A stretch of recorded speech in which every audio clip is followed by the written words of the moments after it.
What's up, y'all? Goofy Rexy here, and hope everybody is doing well, and wanted to make an updated video here and talk about the best characters for your early to mid-game content in Marvel Strike Force. Now, I know that there's different characters that are available, but today we're going to talk about the best ones that you can invest into early on in the game that will provide some later game value for you as you continue to progress here through your roster. Now, I'm going to also talk about as well where they can be used and where you can get the most value out of them. And I am going to be approaching this list from a free-to-play perspective. I know that there's spenders that are out there, but I do want to assume for the sake of this list, for characters that are going to be at least readily accessible to you, or that you can kind of target farm if you want to, or at least not riddled and surrounded by hard ways for you to be able to get them. So that's kind of the focus of this list here. Later on, I will talk about some honorable mentions and then some pay options for you for those players who are inclined, I should say, to spend some money on the game. Now, I do want to do this every few patches. The last time I did this video was about 2 months ago, and that was in patch 5.9. So this video we're going to be doing obviously in patch 6.1. So we're going to call this version 6.1. Now I'm going to start off with some new additions here on the list. Let's actually dive into it. Some new additions, and then we're going to sort of recap and talk about characters, and I'm going to also be removing from this list as well. And like I said, we're going to talk about those honorable mentions a little bit later on. So let's actually jump off and start off at the very top here about in regards to those new additions that I'm adding to this list. So first, we're going to talk about Captain Marvel and Jessica Jones. So yes, they got a rework. They're now going to be a part of the A-Force team, which is going to be a war offense team in Marvel Strike Force, right? But Captain Marvel and Jessica Jones did also get a stat boost. So I do think that that makes them a little bit more viable for your early game content as well. And some of what they do is translatable outside of war offense. So I still think you're going to be able to see some value from them there as well. Now, Captain Marvel, from my recollection, you can get once you get to level 50, you get a calendar for Captain Marvel, which gives you the unlock for Captain Marvel. That's my understanding of it. And then she's also available in Heroes 6.9. I put 5.9 here. Let's actually change that. Now she's in Heroes 6.9. You can target farmer there as well. Jessica Jones, you can find her in Villains 2.9. From my recollection, she is a 15 shard unlock, I believe. So you probably can get lucky with getting some shards for her as well. But both of these characters are hero characters, so they obviously can be used for some of your hero content. If you're struggling to get some characters there, you may have already had Wave 1 Avengers or used them, or used just some other characters. But you know, if you do get these characters, you're still struggling to get through heroes, they can provide some solid option for you there as well. I like Jessica Jones because she's a pretty good battery character. She has a cleanse too with her bases, so she can clear negative effects off of your characters. She has a dispel with her ult, so she can clear positive effects off the enemy team. She's also usable in, like I said, the Heroes campaign. She can also be used in some of the Greek raid content. So for Gamma raids, she actually has a centric up the middle where she still has a defender's tag, so you can actually still use her there. And because of the rework, she'll be a little bit better where that is concerned as well. I like Captain Marvel because she does have that early burst damage, and she has that dispel with her special, so she can clear positive effects off an enemy character with her special. She also does have this cosmic tag, and I know that there's a lot of players who usually say, man, like I'm looking for some good cosmic options. What's the best that's out there? Now that Captain Marvel did get this rework here, I do think that she can sort of slot into being a part of your cosmic team. And then once again, these Greek raids, right? So for your Gamma raids, which are probably the toughest Greek raids, by far the toughest Greek raid, she does have the Cree tag, so she can be used on that left side. And then for the Famine Scourge event, which is gonna start in patch 6.2, you can also use her there. So there's going to be an option where you can use Young Avengers or A-Force or Inhuman characters or a combination of those characters, right? So Captain Marvel and JJ, being a part of the A-Force team, will also be able to be used in that Famine Scourge event for difficulties 5 and higher. So therefore, not a bad decision to start investing into them now and getting some value out of them early, right? Some other new additions, Young Avengers. So I actually had them as an honorable mention the last time, but they weren't on the official list. So therefore, I'm sort of adding them to the official list now, the Young Avengers. So mainly I'm talking about Squirrel Girl and Miss Marvel. Echo and Kate Bishop are unreliable to get, and America Chavez, she could be an honorable mention. I don't think that you really need her at all. Mainly Squirrel Girl and Miss Marvel I'm going to talk about here. You can get Squirrel Girl in Nexus 4-3. She's a 45 shard unlock. Miss Marvel, you can get her in Mystic 2-6. She is a 15 shard unlock, so you can probably just get lucky with getting stars for getting her unlocked as well. But really, I wanted to they're new additions, so I probably wouldn't have talked about them this early. But since we're talking about new additions initially, right? Where I like them is for your Heroes Chapter 7 campaign. So once you get to level 70, you will unlock the Heroes campaign, and then also unlock the Villains campaign. But you need specific character traits in order to be able to get through that content. For your Heroes Chapter 7 content, you need Hero City characters in order to be able to get through it. So Squirrel Girl, Miss Marvel, they have that tag, so they will be definitely helpful there. Miss Marvel also had this Hero Brawler synergy, right, where she'll be able to assist on other Hero Brawler characters that take turns. She'll also be able to call and assist from other Hero Brawler characters as well. And they're going to be some that we're going to talk about here on this list. So I do like that synergy where you'll be able to get that extra attack. Squirrel Girl also has a Young Avengers tag, so she'll also call Squirrel Girl too, even though she's not a brawler. She'll also get an assist from her as well. So some pretty solid synergy there. Block Party, if you care about that, that's where you can get those additional ability materials. Squirrel Girl and Miss Marvel can be used there as well. And then we talked about this earlier, right? Famine Scourge. I think Young Avengers are probably gonna be the recommended main team for that event. At least Squirrel Girl, Miss Marvel. Maybe you probably slot in CM and JJ, and then Yo-Yo, which we'll talk about a little bit here as we go forward. But I think Young Avengers provide some of your more solid value there. Yeah, you can also use them in some of the other campaign content to all there. So yeah, some pretty solid value. And then once you do have a full team, you know, I think they're pretty underrated right now in Endgame. I'm realizing that they're a lot better than what I thought they were initially. I was like, war defense team, who cares? But they're actually a lot better than what I thought they were. So I'm very satisfied with my investment with them so far. Another new addition, because they got to rework this patch, is the Wakandans. Now, personally, I do think that this team is still like, it's more of an endgame team, and the reason why I say that is because of the T4 concerns. So they were reworked to be a Cosmic Crucible team, and I just find that they're more of an endgame team because of the T4s that you need to invest into them for them to be good in Cosmic Crucible. But I do understand that for earlier players, you may just benefit from the stat boost, right? The stat increase, you may just benefit from that. So maybe they can provide some solid value for you there. So maybe I'll digress, but I added them onto this list anyways because they are a new team. They are a team that you will need for Chaos Theory, and there's a couple other things. Let's undo that. They're a team that you do need for Chaos Theory, and Chaos Theory is a flash event that rolls around every month. That's pretty important because that's going to be a way for you to be able to get your silver promotion credits, and then later on your gold promotion credits. So you will need to farm these Wakandans. You will need to unlock Shuri, who's a permanent legendary. You will need to get these characters. So therefore, I added them onto this list for that reason, and because of course the rework and Cosmic Crucible, which players will unlock at level 60. So I think it's worth mentioning that Wakandans are here. Maybe you can now invest into an early team that you can kind of get some characters for earlier on that will be friendly in that new game mode. Killmonger I like too because he's available in 3 flash events, right? So you can use him in Payday because he has the Merc tag. You can use him in the Skill Military flash event. I always forget what that flash event is called, but that's where you can get your training mats. That flash event roll comes every month too, so you can use Killmonger there. And we already talked about Chaos Theory. You can use Killmonger in the Gamma Raids. Yeah, so really kind of Killmonger is kind of like a Swiss Army knife character, but I do like that you could use Black Panther, M'Baku, and Okoye. Like I said, they have better stats. So they may be a little bit more viable. Maybe there's something I'm not seeing about them yet. Maybe it's because I haven't really fully tested them. That could be really it for me, but I think that they're an okay team. And Shuri is amazing. She's much better now.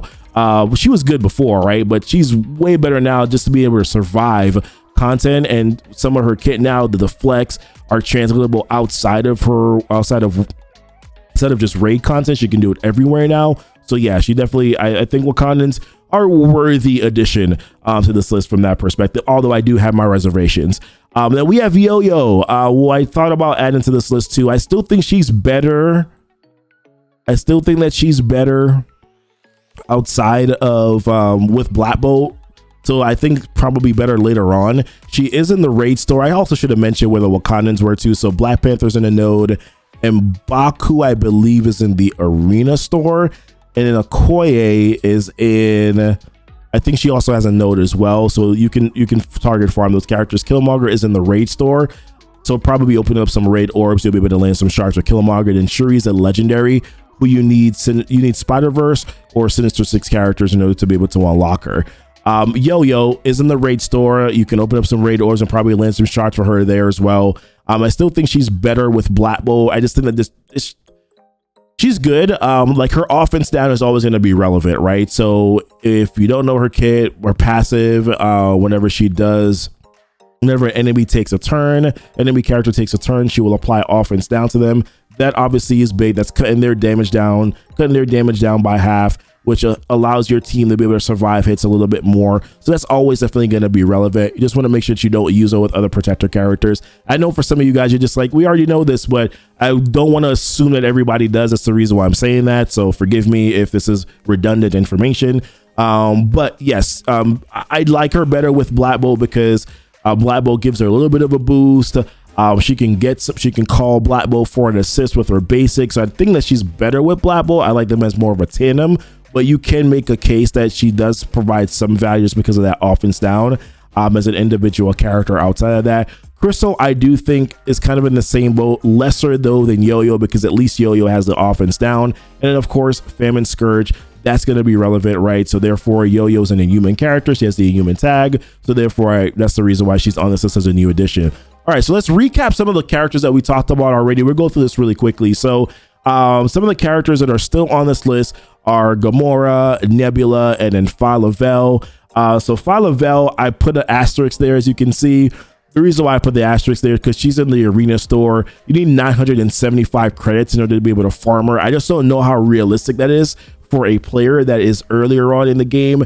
I don't know if I guess if you're in the top, let's take a look at the rankings here, right? So if you are in the top, why did I do that wrong?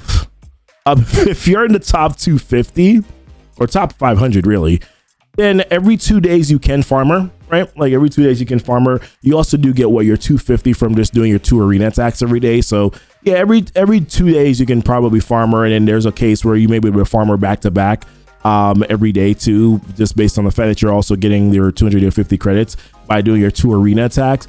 I just think it's really taxing to be able to do so, but you can find some solid value out of Phyla-Vell and using her along with the Gamora and Nebula as well. Gamora is in the Blitz store. The Infinity Watch team, I think, is still a good team to invest into.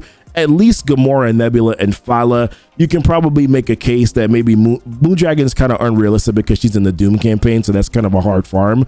But yeah, these 3 characters here can be an alternative arena team for you if you don't have Eternals, or you can also use them with Eternals if you get lucky, right? So therefore, this can kind of provide some value for you there. If you don't have Darkhold, any of the Darkhold characters, then Gamora and Nebula, Phyla can kind of slot in there as an option for you. Cosmic campaign, you can also use Nebula, Gam, and then also Phyla, if I'm not mistaken, there as well. Gamora you can use in that Heroes campaign. Nebula is a good villain option that can help with some assist there. So I do think that the Infinity Watch sisters, at least with respect to not having Moondragon, I still think provides some solid value for you there. So I do think that they still stay on this list as reliable options. I would say for the Blitz store with Gamora, I would probably just open up some Blitz orbs and try to land some shards for her. Nebula is a 15 shard unlock, so you can probably get lucky with just getting her. Phyla is the only one where I'm just like, I don't know. If you're willing to spend 975 credits, I guess that's okay, but that's pretty steep, I think, for some earlier players here that will have other things to farm in the arena store as well that are cheaper than Phyla-Vell, which we'll talk about as we sort of go throughout this list. All right, and then next, who are already on this list already, Spider-Man Miles, Spider-Man, and then Spider-Man Miles. I still think that they make this list here. Spider-Man, you get literally the first characters you get in the game. Miles, you can get from the Blitz store. He also has a node, so you can farm him in the nodes as well. Their stats, like I said, they're better stats now since they got the rework back in February or January.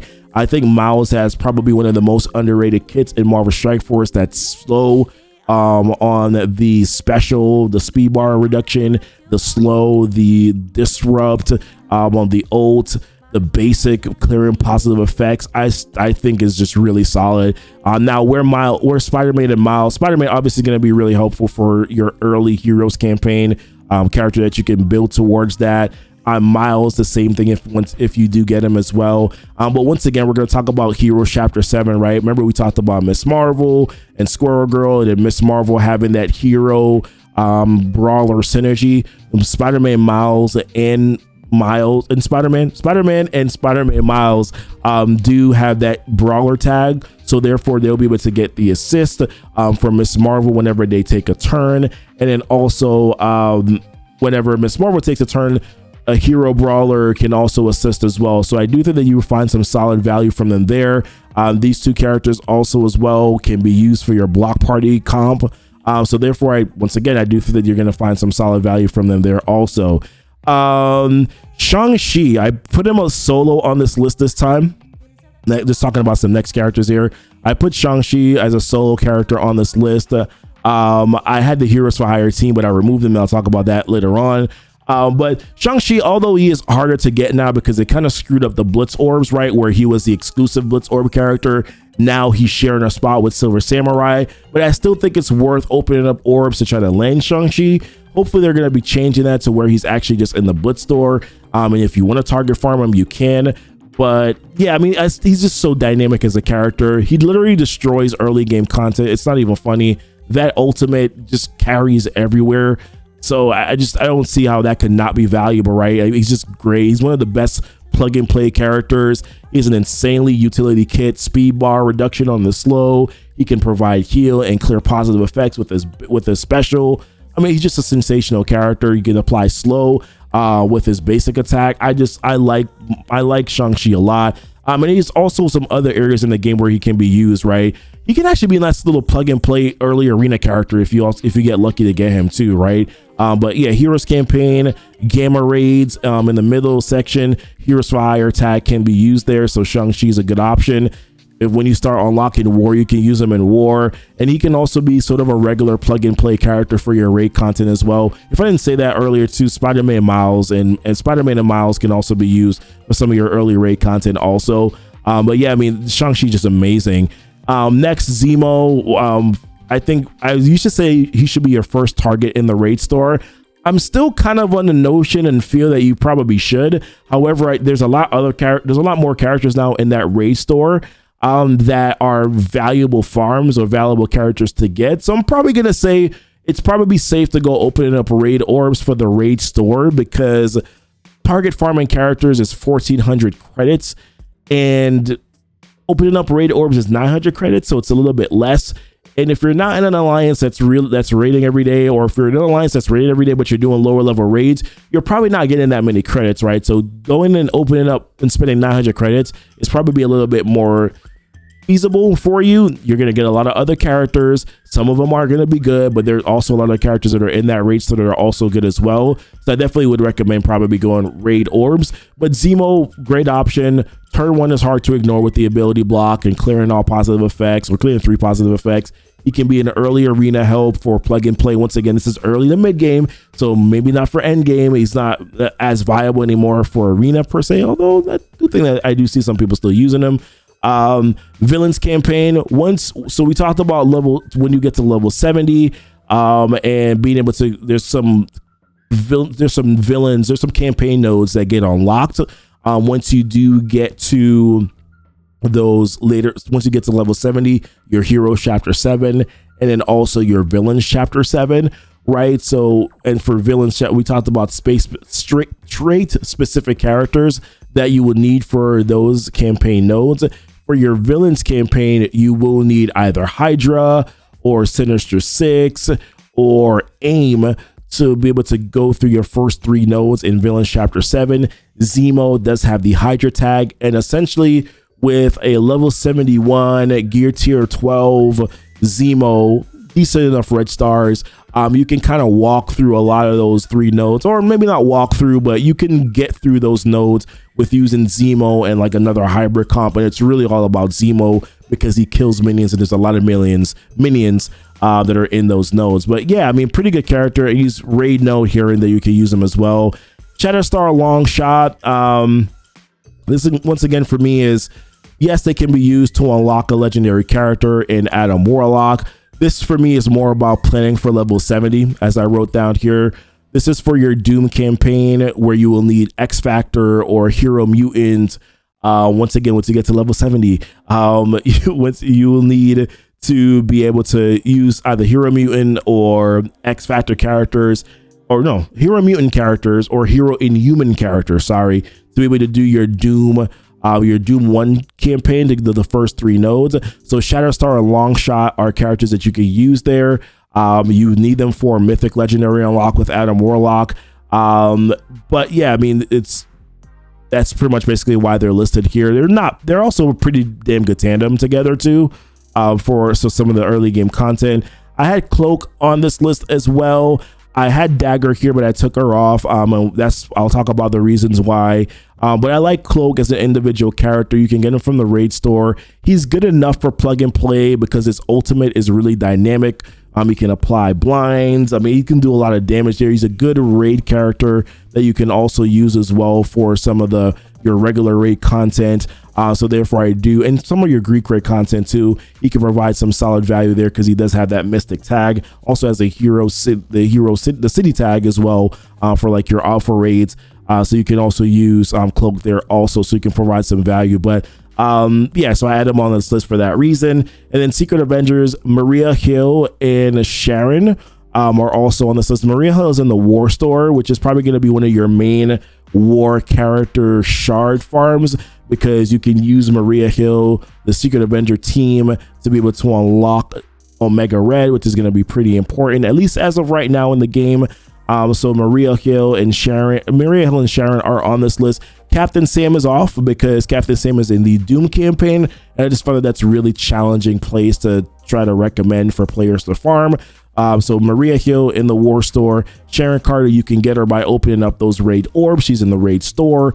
By themselves, like I said, I don't think that they're great. Maria is okay, right? She does have some Doom campaign usage at the very end of the first chapter of the Doom campaign. You can use her because she does have a tag that will allow her to be used there. But these are also some raid characters that can be used in some of your Greek raids, can be used for some of your main raids too, as maybe plug and play. So therefore, they're definitely on this list. Yeah, and like I said, it just makes sense to invest into them because they're a safe bet right now and they're needed for a lot of content. So therefore, they definitely do make this list. Yeah, and unlock Mythic Legendary. All right, that's pretty much it for the characters on this list. Who I've removed off this list is Shadowland. So I like Shadowland, and there are some Hero City characters that are there that could definitely be useful. I just said that you don't really need them anymore. There's not a reason to invest into them, right? They're not really going to be an end game viable team for you right now. Yes, they can provide some solid value for you in the early part of the game, but that ship is kind of sailed. You don't need them for anything really at all. So therefore, I kind of remove them off this list. You can safely say I don't need to invest into this team. The rest of Heroes for Hire, I know a lot of people will probably bark at me. What about Gamma Raids? And when I started doing that later on, sure. But Colleen Wing is a hard farm. She's in the Arena Store for 975 credits. I'm not telling anybody to farm Colleen Wing. She's not that important for you to try to target farm. Misty Knight is in the Boot Store, so you can get some lucky shards for her. And then Iron Fist, Luke Cage, individually, they're not going to do anything great. So yeah, sure, later on, once you get to endgame, maybe you can probably invest into them for just your Gamma Raids if you're doing the middle lane. I completely understand that, but that seems like something that you can do later. I think you can get away with some other characters before having to go that route. I took Black Widow and Hawkeye off this list because I really feel like these are characters that are available for you in the early part of the game, but you probably shouldn't be bringing them past level 50. I don't really see any reason for you to really invest or put heavy investment into them, in my opinion. So therefore, they're off this list for me. Dagger, she's in the arena orb, man. I'm sorry, guys. I wish I could put her on this list, but she's just not a reliable character at all to try to get if you're in the early to mid game. So Dagger definitely, she flies off this list for me. And then we got some honorable mentions here that I wanted to talk about too. So these are honorable mentions, aka some pay or hard to get options is what I put it here. So Kestrel is there. She's in the premium orbs, just not a high percentage drop. So is Deathpool. Deathpool is there as well. So therefore, that's why she's on this honorable mention list. Eternals, there's no reliable way to farm them, but they're very good. But there's just no reliable way to farm them. So I can't really say, yeah, early to mid game option. It's not, you just can't reliably get them. Dagger, honorable mention, but of course you can't reliably get her. But great, right, if you can, right? Like these characters are amazing if you can get them, but they're just kind of hard to get. Emma, she's easier because she's in the milestone orb, but I don't know. She's still kind of an honorable mention for me. I can't really say, yeah, you can go target and get Emma, right? It's not the same. So therefore, that's why she's kind of on this list. Kind of contradictory though, if I put Shang-Chi on this list. So I guess maybe she should be on the higher part of the list too. But I just think the milestone orbs are. I think you can get more blitz credits than you reliably. Then you could probably get milestone orbs. Maybe I'm wrong. Whatever. Then Dr. Voodoo, Morbius. This is mainly for Scourge. Echo and Kate once again, sort of mainly for Scourge. And then of course I'm forgetting who else I probably should add to this list. Elsa and probably Ghost Rider probably also make honorable mentions list too. Ghost Rider is a hero brawler, so this have some synergy with Miss Marvel that could work also as well. So that's it for the list, guys. Let me know if you have any questions about anything. Obviously, I went through this in rapid fire because I knew it was going to be a long video, so I didn't really want to spend too much time talking about everything. In the future, I will probably make an infographic, but I'm terrible at infographics. So if anybody wants to help out with infographics that's good at them, then you can holler at me, let me know. But I'm terrible at them. I like to use like Word docs and that look terrible, but hopefully this is still helpful information for you guys. But appreciate you guys watching the video. Don't forget to like and subscribe to the channel if you haven't done so already. Hit the notification bell, guys, so that you know when my videos do go live. Appreciate you guys always watching the videos and supporting the channel, but really I do this to be able to help out you guys. So hopefully this is helpful. If it's not, just let me know that too. Let me know what you would like to see, and we can probably start to incorporate some of that stuff into my content as well. All right, guys, appreciate you. Until next time, y'all be blessed. Y'all be safe. Bye. Ooh, man, such a bummer about Dagger though. Why the arena store? The arena orb. Terrible. Terrible, terrible.